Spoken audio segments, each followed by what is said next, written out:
Hey guys, welcome back to Deepak's Daily Reading, and today we're going to continue to talk about The Compound Effect, Jumpstart Your Income, Your Life and Your Success by Darren Hardy. I've now finished this book, so it doesn't reveal anything that I think is new. Fundamentally, of course, it regales stories that demonstrate the power of the compound effect, and one example that I think is really, really powerful for me is imagine the impact of having berries, blackberries, blueberries, strawberries, over 1,000 days, let's say, every day, versus having 3 scoops of ice cream every day for 1,000 days. So the problem with bad habits is and it's not just bad habits, we'll expand it, is the imperceptible change it makes to your life over time that you don't notice, and then you wonder, how the hell did I get here?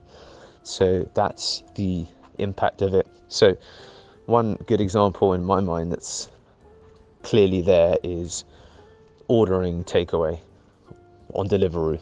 I do that regularly. Daniela and I do that regularly, and we feed off each other because sometimes she'll order when I don't necessarily want it, vice versa, and it brings a net average up. We don't notice, but then that'll have an ongoing impact on my health over the long term, which is how my cholesterol, I think, got higher, even though I wouldn't look like I've got high cholesterol. So at one level, a remedy to issues such as that is change your environment. So we're going to an area in Italy where there's less access to Deliveroo, so that's going to lead to a qualitative improvement. But think about how that applies to anything that you do. So a second layer of that, as an example, is the network that you have and the way that they view life and the challenges and opportunities that exist. So one of the examples, and it's a mindset that I've stumbled into also, is, oh, okay, well, you can't afford to live, for example, in central London because the money or income isn't there, and everyone validates that as a way of moving out. Yet there are people buying amazing homes for £10 million. So really it's a case of expanding your vision in order to support the life that you want. And I do want to have an amazing home in the centre of London, and somewhere along the way that got forgotten. So it's really interesting to try and observe what my original goals were versus where I am, or where my thinking has led to, and parts of it become limited. So I think that it goes back to, and this is the compound effect, that in relation to, and now we're talking about something that's in another area, the sum of the 5 people rule. So of course we know this, you're the sum of the 5 people who are closest to you. The important part here is, and I think that that's what's really helpful in driving my change, the reality is that I don't have anyone around me who's, for example, a multi-millionaire professional athlete and doing things that are outstanding. There's people in my network that are aspiring, to include myself, by the way. I'm not yet either of those things. And it's great to have people, of course, in your network that are aspirational, but it's also incredibly powerful to have people that have been there and done it. And what was interesting was that Darren Hardy, throughout the book, talks about his buddy Jim Rohn and how he's learnt so much from Jim Rohn. And I thought, he talks about him as his mentor, my teacher. I spent over 1,000 hours with him. 1,000 hours, think about that. He's probably exaggerating, but even if it's 200 hours with Jim Rohn, it's crazy. And you know, pick your mentor, 200 hours of that person. So he then underlines that actually it was all through his audiobooks. So he never met the guy.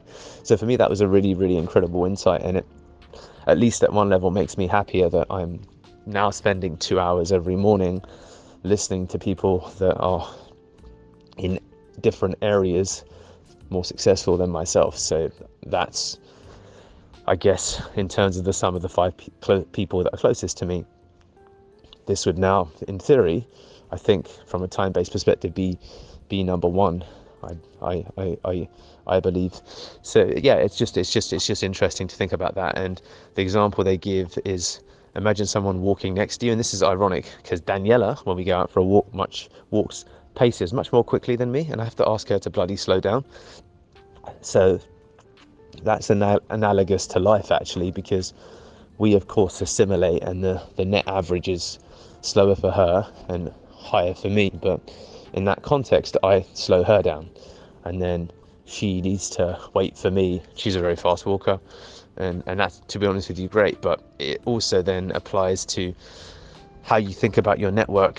Who is it that you can be around that you struggle to keep up with? Now, network isn't just people you spend physical time with, because the world has changed today, and I think that for several of my mates, most of the communication is electronic and I don't actually see them. So it's also just interesting, if I think about some of the other conversations I have, that it's talk in terms of even limitations and managing and figuring it out, which is to a degree, of course, fine. It's fine, because you have to figure things out. There are challenges that come up. God knows, with the agency I'm having challenges right now. But anyway, so that was some of the insights from it. And again, it talks about stuff that I think you will be familiar with. If you surround yourself with people who have negative thoughts and attitudes, then looking at the extreme or slow separation of yourself from them is important. Where people are negative or continually down or depressed, you can also think of how you segment people into time-based buckets. So you've got and I really like this, think of your 3-minute people, your 3-hour people, your 3-day people, your 3-month people, your 3-year people, and your lifetime people. So I'll say that again. Think of your 3-minute people, your 3-hour people, your 3-day people, 3-month people, 3-year people, and your lifetime people.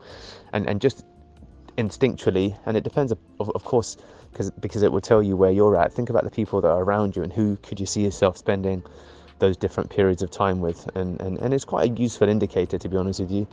So just as a measure, and then based upon gut, then marry that against practically how much time do you spend with that person, and then think about what that means. So that's that. So negative people slowly corrode you over time in an imperceptible way, like a ship slowly veering, of course, without anyone noticing. So yeah, I mean, we all know that to be true. And then of course it says, in the absence of hyper successful people that exist in your real life, your best friend can be found within the text of the books that you read. And then separately it says, it is the extra effort after you've done your best that is a difference maker when it comes to what you're capable of and what you achieve. So after you say you've done your best, what else do you have in your locker? And that's where magic happens. So yeah, these are some of the key insights from the compound effect. And invest in shock and awe campaigns is just about, if there's things that you want, you have to at sometimes produce an outsized effort. But there's a little bit of inconsistency, I think, here displayed in Darren Hardy's messaging. But I think that in terms of, and one of the things that the book says is, don't read this book. It talks about the junkie personal development person, and there's some argument that there's a danger that deep sea just becoming a junkie personal development person. Are you reading stuff and then not acting upon it? So I think that for me, the takeaways here that are new is it's continuing to habit stack.